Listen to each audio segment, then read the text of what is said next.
दोस्तों नमस्कार। मैं हूं सत्येश श्रीवास्तव, दिल्ली सहारा न्यूज में आपका हार्दिक स्वागत है। दोस्तों, महाराष्ट्र का और झारखंड का चुनाव की मतगणना पूरी हो गई। कयासों का दौर चालू हो गया। महाराष्ट्र के अंदर जिस तरह की संभावनाएं व्यक्त की जा रही थी और मतगणना के 24 घंटे पहले जो वाकया महाराष्ट्र में हुए तावड़े साहब को लेकर के, उसने महाराष्ट्र की राजनीति में काफी बुरा असर डाला। लेकिन सवाल ये महाराष्ट्र की राजनीति का नहीं है दोस्तों। झारखंड के अंदर भी जिस तरह से उनके मुख्यमंत्री को गिरफ्तार किया गया, उससे भी जो संवेदना लोगों की थी, उनसे जुड़ी हुई थी, उसका भी असर इस चुनाव में देखने को मिला। यदि पहले ऐसा लग रहा था कि शायद ऐसा ना हो, लेकिन ऐसा हुआ। जो मतदान हुए और जो लोगों का व्यूज है जो दिखा, उससे साफ लगता है कि लोगों का कि जो संवेदनाएं थी, सिंपैथी थी, वो शिबू सोरेन के साथ, उनके परिवार के साथ भी जुड़ी रही। महाराष्ट्र की बात करें तो महाराष्ट्र में जो कुछ हो रहा है, जो कुछ होने वाला है, किसी को सही मायने में कुछ नहीं पता। महाराष्ट्र की राजनीति बिल्कुल अलग तरह की हो गई है। आरएसएस जिसका कि गढ़ है नागपुर महाराष्ट्र, वो किसी भी कीमत पर महाराष्ट्र से भाजपा की सरकार ना जाए, इसके लिए जीतोड़ कोशिश कर रही है। उसने की, जो लोकसभा चुनाव में उसने नहीं की थी। भारतीय जनता पार्टी के अंदर ये कई महायुति के अंदर तमाम दावे प्रस्तावे हो रहे थे, आंतरिक विरोध काफी जग रहा था, उसका भी असर पड़ा है। महाविकास आघाड़ी जो वेल कॉन्फिडेंट है कि हम सरकार बनाएंगे, लेकिन ओवर कॉन्फिडेंस अगर है तो खतरा हो सकता है। दोस्तों, महाराष्ट्र की राजनीति में जो सर्वे आज आए हैं, उसमें मोदी का डंका बज रहा है।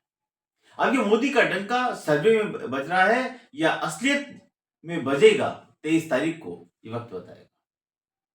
लेकिन आज इसके पीछे क्या कारण है, आपको हम जरूर बताएंगे। उसके पहले एक निवेदन आप सबसे जरूर करेंगे कि जिन लोगों ने दिल्ली सहारा के आपके यूट्यूब चैनल को सब्सक्राइब नहीं किया, प्लीज सब्सक्राइब करें, लाइक करें, ज्यादा से ज्यादा शेयर करें दोस्तों। और एक बात हम कहेंगे, जो लोग भी दिल्ली सहारा को एक आर्थिक रूप से मजबूत करना चाहते हैं, उनसे मेरा निवेदन है कि वो थैंक्स बटन को दबा के जो भी सहयोग करना चाहें कर सकते हैं। दोस्तों, आज जो सर्वे निकल के आ रहे हैं महाराष्ट्र की मतगणना के मतदान के तुरंत के बाद, मतदान हो चुका है और सुबह से ही तमाम दावे प्रत्यावे चल रहे थे। दो तरह की चीजें महाराष्ट्र की राजनीति में हुई है। कल तावड़े साहब को नोटों की गड्डी के साथ कोई 5-9 लाख, कोई 5 करोड़, कोई 15 करोड़ की बातें कर रहा था, वो डायरी की बात कर रहा था। सब कुछ जल्दी जल्दी सरकार और जो सरकारी तंत्र था उसने निपटाने की कोशिश की। आज एक वीडियो चलाया गया, पूरे दिन चलाया गया, और खासतौर से इसको गोदी मीडिया कहा जाता है, उसने काफी अच्छे ढंग से चलाया कि जो कल नुकसान हुआ है उसकी भरपाई हो जाए, और उसका टारगेट किया गया एनसीपी प्रमुख शरद पवार को, और उसमें उनकी बेटी को निशाना बनाया गया और कुछ फाइनेंशियल चीजों को दिखा करके बताया गया कि उनकी आवाज है, वो फाइनेंशियल डील कर रही है कोई। एक तरह से ये कहा जाए कि पूरे दिन चलाकर और शाम को ये कहा गया कि शायद उनकी आवाज नहीं है। यानी मतदाताओं को भ्रमित करने के लिए गोदी मीडिया का इस्तेमाल हुआ। ये सारी चीजें जनता समझती है, जानती है, लेकिन दोस्तों, जानती हरियाणा में भी थी। हिंदुस्तान का सारा सर्वे कांग्रेस के पक्ष में अपने आप को बता रहा था, लेकिन मेहरबानी किसकी थी? आप सब जानते हैं कि आज सरकार वहां भाजपा की है। तो महाराष्ट्र को लेकर जब जीतोड़ कोशिश हो रही थी, तो इस बात की चिंता बहुत ज्यादा थी कि महाराष्ट्र की राजनीति में भी कुछ होने वाला है। अब देखिए, मतदान के बाद ज्यादातर सर्वे, अगर हम पहले महाराष्ट्र की बात करें, तो पहले से सहमे हुए हैं कि भैया अगर तुमने जो है महाविकास आघाड़ी को दिया तो अपनी बेइज्जती कराओगे, क्योंकि सारे जितने भी सर्वे करने वाले हैं इनकी अपनी विश्वसनीयता खो चुके हैं, इनकी क्रेडिबिलिटी नहीं रही। लोग जान गए हैं कि सब फर्जीवाड़ा है, ये पार्टियों से मिले रहते हैं, ये पता नहीं अपने मन से देते हैं और सब कुछ हो जाता है। आज आप देखिए हरियाणा के चुनाव में इन सर्वे करने वालों की धज्जियां उड़ गई। ये मुंह दिखाने के काबिल नहीं रहे, ये झूठ और फरेब परोसते रहे। यही कारण है कि इस बार जो सर्वे करने वाले थे वो पहले से ही अंडर प्रेशर थे और उसमें 70-80% लोग ने पहले ही डिसाइड कर लिया कि भैया बेहतर ये है कि जो कल होना है वो आज ही कर दो और महायुति एनडीए की फेवर में बना दो, जो होगा देखा जाएगा। ये बहुत बड़ी बात है, ये समझने वाली बात है कि आखिर इस सर्वे कहना क्या चाहते हैं। और इसके साथ अगर ये स्थितियां रही तो देखिए जो अभी महाराष्ट्र के बारे में जो सर्वे आए हैं अगर उनको हम देखें तो अब इसमें टोटल महाराष्ट्र में 288 सीटें हैं।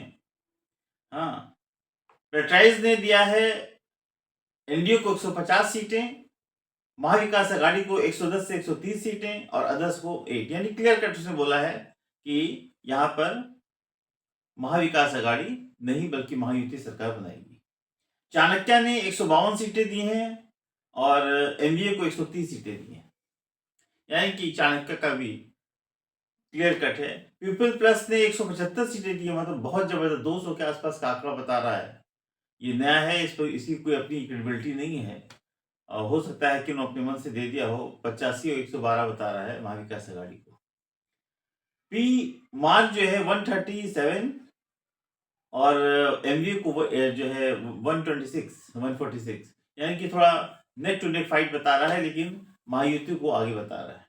अपोल डायरी बताती है कि 122, 186 एनडीए और 69, 121, मतलब इनका ये कहना है कि असेंबली हंग भी हो सकती है।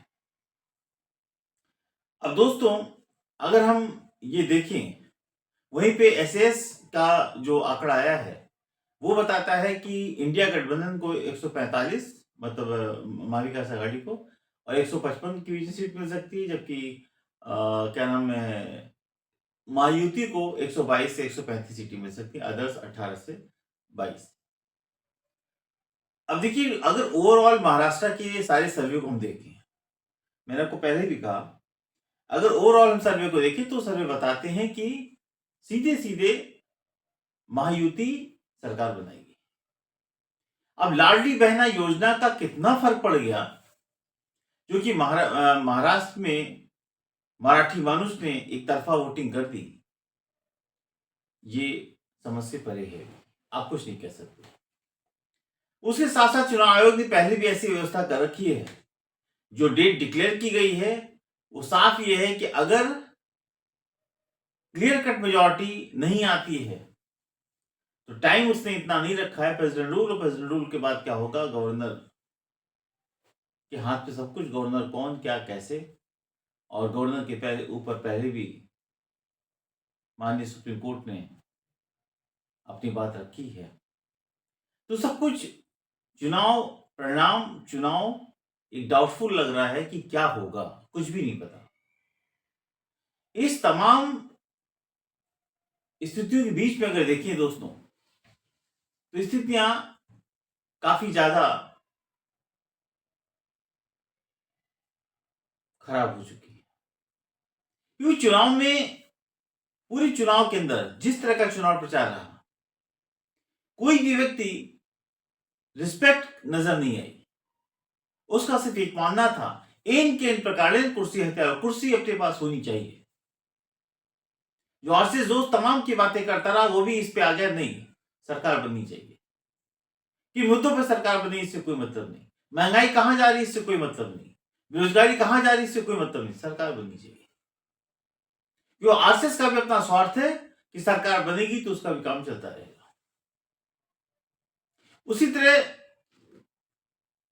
इन हालातों में महाविकास आघाड़ी को कहीं ना कहीं फायदा जो मिलना था शायद नहीं मिल पा रहा है। और मोदी का डंका और मोदी और योगी का जो डंका है, जो मोदी और योगी की जोड़ी ने महाराष्ट्र के अंदर बटोगे कटोगे, एक रहोगे सेफ रहोगे, जो सारे स्लोगन चले हैं, इसका हिंदू वोटों को पोलराइज करने का जो माध्यम चुना गया था वो कितना सफल हुआ, ये तो चुनाव परिणाम बताएगा। लेकिन देखिए चुनाव में फर्क हर चीजों का पड़ता है, हर, चाहे वो पक्ष हो या विपक्ष हो, फर्क हर चीज का पड़ता है। और इसीलिए ये कहा जाता है, इसी चुनाव में इस तरह की को भेजा जाता है, चुनाव में ऐसे स्लोगन डाले जाते हैं जिससे फर्क पड़े। वो 1% पड़ेगा, 4% पड़ेगा, ये तो अलग बात है। उसी तरह देखिए झारखंड के अंदर जिस तरह से मुख्यमंत्री को वहां गिरफ्तार किया गया, सोरेन साहब को, उसके बाद माहौल बदला। और इस बार बहुत से आंकड़े वहां पे भले ही अभी झारखंड में बता रहे हैं, लेकिन काफी ज्यादा संभावनाएं हैं कि वहां पे सरकार की वापसी होगी। अब देखिए चाणक्य बताता है कि 45 से 50 सीटें, यानी कि इनके हिसाब से चाणक्य जो है लगातार ये बता रहा है कि वहां पे भाजपा की सरकार बनेगी। वहीं पर जो दैनिक भास्कर है वो बहुत ही नेक टू नेक फाइट बता रहा है, यानी कि 37-40, 36-39, यानी भाजपा और कांग्रेस पे बहुत ही जो अलायंस है उसमें बहुत जबरदस्त फाइट है।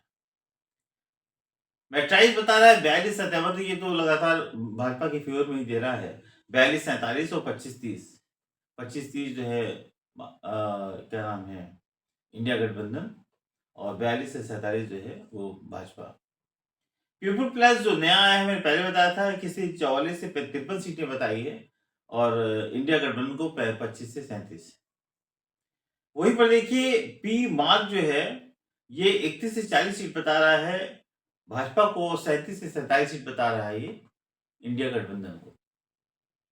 उसी तरह एक्सिस बाय इंडिया जो पहले इसकी बहुत अच्छी क्रेडिबिलिटी थी, वो बता रहा है 17 से 27 भाजपा, और लगभग 49 से 60 सीटें इंडिया गठबंधन, यानी कि इसके हिसाब से इंडिया गठबंधन की सरकार बन सकती है। पोल्स ऑफ 4 बिल्कुल नेक टू नेक फाइट दिखा रहा है, ये बहुत खतरनाक पहलू है दोस्तों। 39-38 चुनाव, इस पूरे अगर पोल ऑफ पोल को देखेंगे तो कहीं ना कहीं चुनाव फंसता नजर आ रहा है। और ऐसे में ये कहा जा सकता है कि बहुत से और भी जो अभी सर्वे आ रहे हैं, कोई महायुति को आगे कर रहा है, कोई महाविकास आघाड़ी को आगे कर रहा है, उसी तो कोई भाजपा को आगे कर रहा है, कोई कांग्रेस अलायंस को आगे कर रहा है। लेकिन दोस्तों एक बात बहुत साफ है, अब इन पर भरोसा करना एक मूर्खता लगती है, क्योंकि ज्यादातर ये जो सर्वे हैं, ये सर्वे करने वाले लोग हैं, इनकी खुद की अपनी क्रेडिबिलिटी खतरे में है। इन पर कोई ट्रस्ट नहीं करना चाहता। इन्होंने 2000 आदमी पकड़े, 200 पकड़े, या कमरे के अंदर बैठ के बना दिया, ये क्रेडिबिलिटी इनकी नहीं है। क्योंकि ये जितने बड़े बड़े चैनल हैं जो हायर करते हैं, वो दिखाते तो हैं, चाहे वो आज तक हो, चाहे यूपी न्यूज, सारे, लेकिन जिस दिन उनके जब सारे सर्वे गलत होते, कहते ही सर्वे मेरा नहीं, एजेंसी का था, आप क्या कर रहे थे। लोग आज तक के सर्वे को देखते हैं, वहां एजेंसी के सर्वे को नहीं देखते। और आज तक बड़े बड़े चैनल क्या करते हैं, जब इनकी सर्वे सही होती है, देखिए मेरा चैनल है, मैंने बिल्कुल सही कहा था, जो मैंने कहा था वैसे ही परिणाम है। और जिस दिन इनके सर्वे गलत साबित होते हैं, अरे जी मेरा नहीं था, ये तो एक सर्वे है, ये तो प्राइवेट एजेंसी उसने किया था, मैं तो किया नहीं था। जब फायदा होता है तो मेरा होता है, जब नुकसान होता है तो मेरा कोई मतलब ही पल्ले झाड़ लेते हैं। ऐसी कंडीशन में सर्वे एक माध्यम है, ये अमेरिका का सर्वे नहीं, जो सर्वे बोल देता है वो हो जाता है। ये हिंदुस्तान के सर्वे हैं, ज्यादातर वो पार्टी से प्रभावित भी होते हैं, और दूसरी बात है कि जो नहीं भी हैं अगर, तो उनकी क्रेडिबिलिटी इतनी नहीं है कि उन पर भरोसा किया सके, भरोसा खो दिया इन्होंने।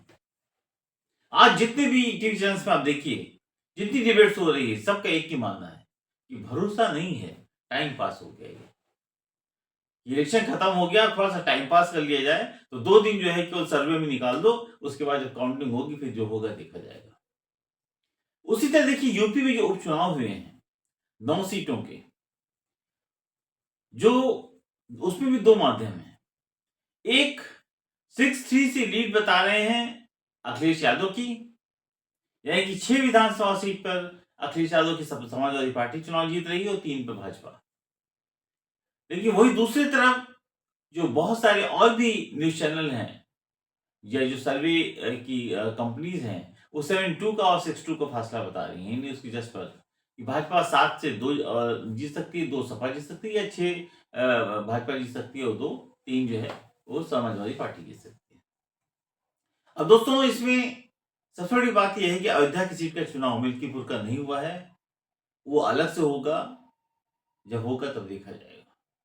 ये चुनाव अहम क्यों है? अहम चुनाव इसलिए है कि जिस तरह बुरी तरह मात खाई है भारतीय जनता पार्टी यूपी में, इसे यहाँ पे योगी साहब की क्रेडिबिलिटी दांव पे लगी हुई है और उन्होंने पूरी ताकत लगा रखी है कि कैसे यूपी में अपनी इज्जत को बचाया जा सके। कम से कम 50 से 50 तो कर लिया जाए। अब ऐसे में अखिलेश यादव ने भी यहाँ पूरी जान फूंक रखी है। उनका मानना है कि कम से कम 6 सीटें समाजवादी पार्टी जीतेगी, लेकिन भाजपा तो ये मान के बैठी कि हम क्लीन स्वीप करेंगे। खैर ये पॉसिबल नहीं है। क्लीन स्वीप पॉसिबल नहीं है क्योंकि आप देखिएगा जहां ही चुनाव के परिणाम आए, चुनाव खत्म हुए, उसके बाद फिर यूपी की नई जंग चालू हो जाएगी। Yogi versus Anupriya Patel oblique Bhupendra Chaudhary oblique Maurya साहब, फिर से ये राजनीति चालू होगी। तो ऐसे में ये जो यूपी का रिजल्ट है, अगर योगी साहब के फेवर में आता है तो उनके विरोधी को शांत रहना पड़ेगा। अगर 50% से लेस वोट आता है, क्या नाम है, परिणाम, तो फिर योगी को निशाने पर लिया जाएगा। यद्यपि योगी इतने हल्के आदमी नहीं कि उनको निशाने पर लेने से कुछ नुकसान कर लोगे। तो योगी एक चेहरा है, एक ब्रांड है, आप उसको हटा करके भाजपा के बारे में सोचना भूल जाइए। मौर्य जैसे लोगों की अहमियत नहीं है कि वो यूपी के अंदर भाजपा को चला सके। दोस्तों तमाम सर्वे, तमाम विश्लेषण, सब कुछ आपके सामने है, लेकिन जो कुछ दिख रहा है वो मोदी और योगी का डंका बजा रहे हैं और जो नहीं दिख रहा है वो चुनाव आयोग उसकी घोषणा करेगा कि आखिर असलियत क्या है। अब चुनाव के माहौल में चुनाव खत्म हो रहे हैं, खत्म हो चुके हैं, परिणाम की घड़ी आ रही है, जो भी होगा, लेकिन कम से कम स्वतंत्र लोकतंत्र के अंदर एक लोकतांत्रिक देश होने के कारण लोग उम्मीद करते हैं कि कम से कम चुनाव आयोग की जो सहभागिता है वो इतनी सकारात्मक हो कि लोग उस पर गर्व कर सकें। इसी चुनाव आयोग को भी समझना होगा कि चुनाव सबके लिए बराबर है, उसकी जो विश्वसनीयता है, जो उसकी क्रेडिबिलिटी है, उसकी मर्यादा है, उसको बनाए रखा जाए। दोस्तों आपको हमारा ये एनालिसिस कैसा लगा? आप कमेंट बॉक्स में ज़रूर कमेंट्स करें, लाइक करें, ज़्यादा से ज़्यादा शेयर करें। एक बार फिर मैं सत्येंद्र श्रीवास्तव आपसे विदा लेना चाहूँगा। कल फिर एक नए विश्लेषण के साथ आपके बीच में उपस्थित होऊँगा। नमस्कार।